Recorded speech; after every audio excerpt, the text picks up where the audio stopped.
and welcome back to Johnnie Bennie Campus News, your weekly news show keeping you up to date with what's going on around campus. I'm Jonathan Okech. And I'm Michael Pinella. Thank you for joining us today. A few weeks ago, the annual Festival of Cultures took place. Our reporters got the inside scoop on this year's event. Let's take a look.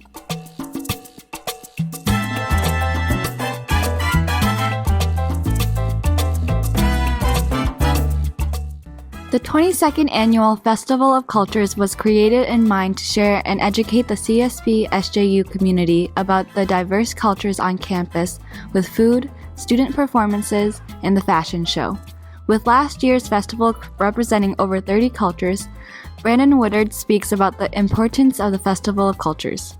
So we put on programs, we put on events like the Festival of Cultures, which for many students will be the first time they're being introduced to the breadth and the depth of diversity that's at St. Ben's and St. John's. It'll be an entree for them in a relatively safe and structured environment for them to explore some different foods, some different sounds, some different ways of celebrating and being joyous. And this is just one of the many ways we want to try and educate our student population.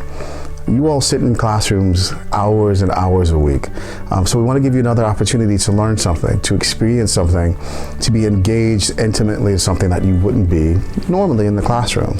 I mean, really, why you should attend FOC is because it'll be one of the times where you can actually show support, learn, be engaged, have fun, and feel connected to the St. Ben St. John's community all in one night. Exchange and international students from Japan came together to prepare and perform a traditional Okinawa dance with a modern twist. Well, we're doing a dance that is a mixture of traditional Okinawan dance to modern dance with some karate and ballet. This dancing is represent Okinawa. We have three teams.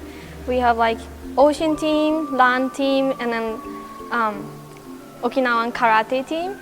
Because me and Ami was in the dancing team in Okinawa, and we love dancing. So I thought that would be nice to share our culture and dancing to everybody. This practicing make us more closer. First, we started only with the Japanese people, but this spread with all American people in Japanese class. Yeah, and then we got closer. I got involved through one of the international students. She had asked me if I wanted to go to one of the dance practices that they had, and I went and I kept going after that. When they lecture me new parts, I have to remember all of dance, but it was so challenging for me. But I practice so many times, and then I gradually remembered a whole dance. So it was fun for me. Okay, I'm excited for showing our dance. So we been practicing for 2 months, finally. Yeah, and I want everyone to interested in Okinawa culture too.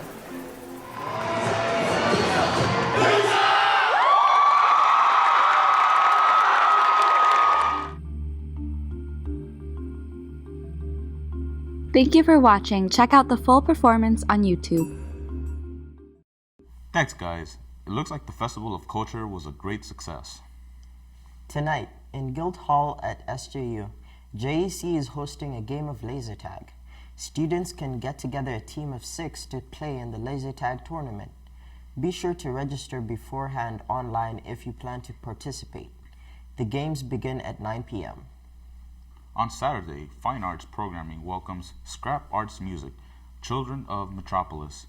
The Earth-friendly ensemble creates unforgettable performances using instruments crafted from reclaimed industrial scraps. The show starts at 7:30 p.m. in the Stephen B. Humphrey Theater at SJU. Tickets can be bought online or through the box office. On Sunday, students can venture down to the Twin Cities with PRP. The day trip to Minneapolis will include a visit to the Minneapolis Institute of Art, the Bell Museum, and Minnehaha Falls.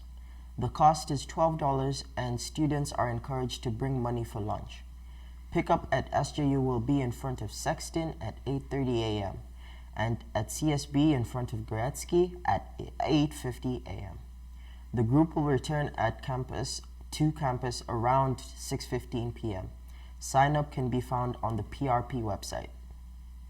On Monday, November 18th, the McCarthy Center welcomes Lauren Simmons to campus for the Mark Kennedy Frontiers of Freedom Lecture. Lauren Simmons is the Vice President of the Investment Risk at CTRL USA, a private investment company. In 2017, Simmons made history at 23 years old, becoming the youngest female and the second ever African-American woman to work as a trader at the New York Stock Exchange in 225 years. Her speech, titled "The Power of Being the Other in the Room," is free and begins at 7 p.m. in the Stephen B. Humphrey Theater. On Wednesday, November 20th, the CSB Sustainability Office will be showing the film Just Eat It, a documentary highlighting the issues of food waste and its effect on the environment and society. Filmmakers and food lovers Jen and Grant pledge to quit grocery shopping and survive only on foods that would otherwise be thrown away. Just Eat It calls to question the ongoing consequences of our food waste. The movie starts at 7:30 in Upper Gretzky. Now we go to Janie Heitner with this week's Sports Roundup. Number 12 ranked St. John's basketball came away with an 86-80 win against Minnesota Morris in their recent game.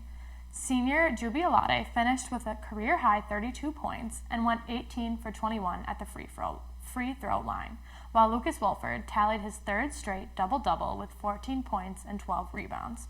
The next game is home against Carleton on Wednesday, November 20th at 7 p.m.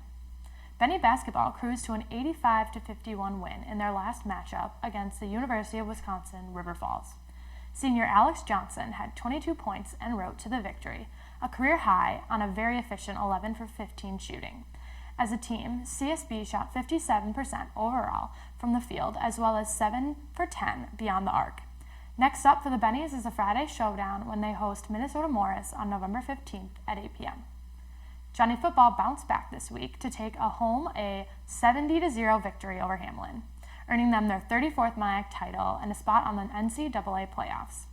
The offense was rolling with 550 yards and scoring touchdowns on each of their first 6 possessions.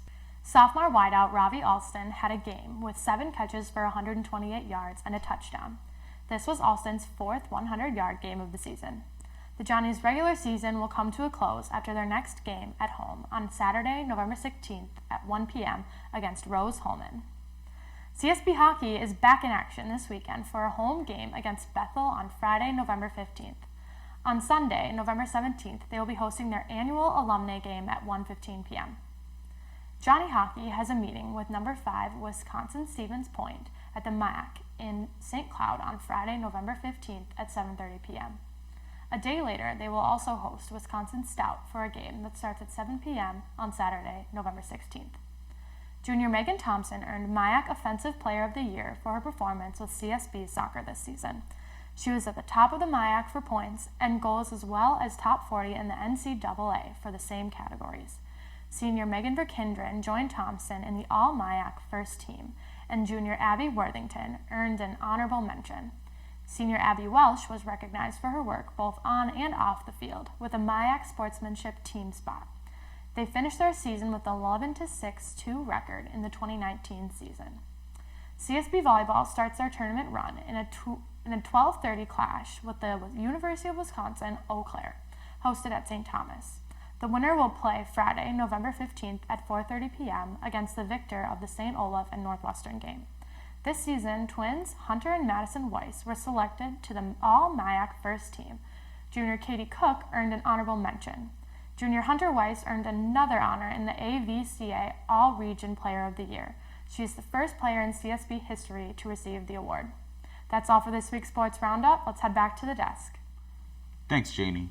That's all for this week's episode of Johnnie Bennie Campus News. I'm Michael Pineda. And I'm Jonathan Okech. Thanks for tuning in, and be sure to check back next week to keep up with what's going on around campus.